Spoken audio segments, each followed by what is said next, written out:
Buongiorno a tutti e bentornati a Liberamente, variazioni e scorribande qui su Radio Libertà.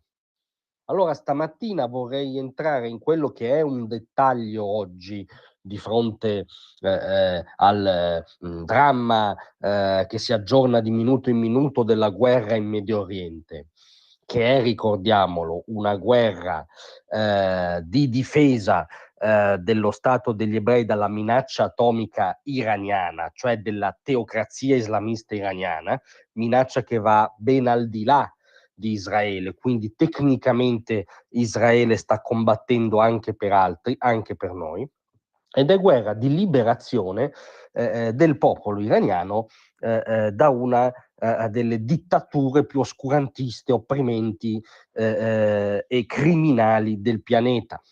Quindi in questo scenario quello che stiamo per citare è un dettaglio, è meno un dettaglio, diciamo, in prospettiva, perché dice molto di noi europei, delle politiche europee, dell'attuale assetto europeo.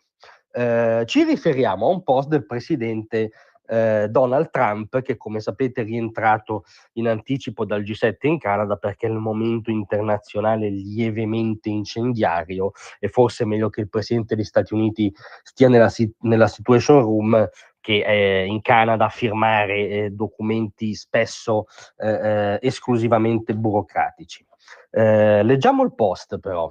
Il presidente francese Emmanuel Macron, in cerca di pubblicità, ha erroneamente affermato che ho lasciato il vertice del G7 in Canada per tornare a Washington e lavorare a un cessate il fuoco tra Israele e Iran. Sbagliato. Non ha idea del perché io sia ora in viaggio per Washington, ma di certo non ha nulla a che fare con un cessate il fuoco. È molto più importante. Che lo voglia o no, Emmanuel sbaglia sempre. Restate sintonizzati. Ora, a parte la notizia, cioè che Trump non è rientrato per lavorare a un cessate il fuoco che al momento sembra inverosimile, ma per qualcosa di più grosso. E qui forse aleggia la caduta del regime sullo sfondo. Però è interessante la regola che enuncia Trump, che lo voglia o no, Emmanuel sbaglia sempre. E in effetti, se uno mette insieme la cronaca politica recente e meno recente, trova, diciamo, delle conferme in serie, delle verifiche continue di questa tesi trampiana. Macron, anzitutto, è il primo attore, il creatore del format dei mitologici volonterosi. Ve lo ricordate? Sembra preistoria, ma è poche settimane fa alla fine. Macron si sveglia, si mette il cappello di Napoleone, si guarda allo specchio e decide che rispetto al dramma della guerra alle porte dell'Europa, della guerra in Ucraina, si può fare a meno degli Stati Uniti rispetto all'orso russo e quindi si pone alla testa di questo inverosimile, sgangherato club di volonterosi che dovrebbe costituire da solo, ripeto, senza America, una fonte di pressione credibile e addirittura una fonte di deterrenza militare credibile rispetto a Mosca e inizia a muoversi proprio in modo scomposto, talmente scomposto che a un certo punto molti suoi soci d'avventura gli fanno notare che non hanno nessuna intenzione di mettere gli stivali sul terreno per lui, per le sue ambizioni imperiali fuori tempo massimo, per il suo bonapartismo scomposto. E oggi il format dei volonterosi si è già sgonfiato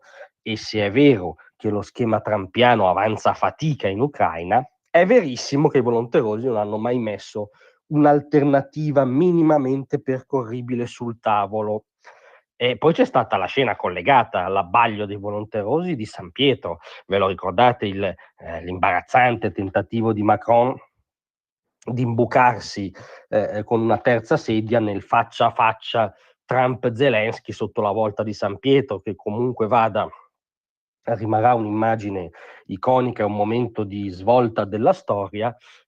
Macron col suo cappello da Bonaparte voleva essere in quella foto, non c'è riuscito per oggettivi pesi non solo militari ma anche simbolici e perché era un tentativo di imbucarsi anch'esso scomposto.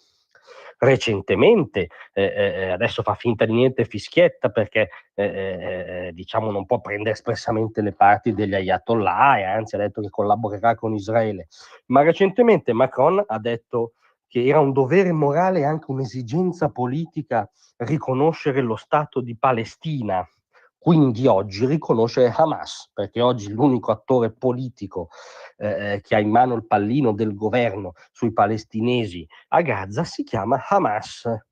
E quindi insomma nel bel mezzo della guerra di difesa dal pogrom e del tentativo israeliano di azzerare Hamas, Macron ha alzato la mano dicendo che era pronto a riconoscere una Palestina sotto Hamas.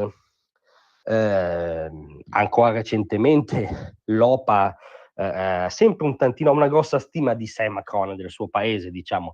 L'OPA sempre un tantino inverosimile sul sistema delle università americane. Macron sostanzialmente ha detto: Trump sta mettendo a rischio la libertà di ricerca, venite da noi, venite nelle università francesi, non capendo che è esattamente il contrario. Trump sta tentando in modo anche spesso diciamo molto impattante, a volte semplificato, ma di ripristinare il free speech che dalle certe università d'élite americane era stato bandito. Quindi Macron non capisce o non vuole capire cosa sta succedendo negli atenei americani e tenta questa inverosimile OPA accademica sugli Stati Uniti. Se vogliamo risalire indietro, Macron sbagliò l'anno scorso con quella inaugurazione offensiva e che rappresentava un vero e proprio caso di suicidio culturale, con l'inaugurazione delle Olimpiadi, in cui si parodiava l'ultima cena e quindi la figura di Cristo in un caravanserraglio più o meno LGBT, che è veramente un caso di irrisione delle proprie stesse radici culturali. E Trump, tra l'altro, fu l'unico leader occidentale che criticò espressamente la cosa. Si potrebbero fare tanti altri esempi. Quello che a noi interessa è la regola annunciata da Trump: che lo voglia o no, Macron sbaglia sempre. Anzi, che lo voglia o no, Emmanuel Macron sbaglia sempre. Teniamolo presente. Grazie a tutti, vi aspetto stasera alle 18.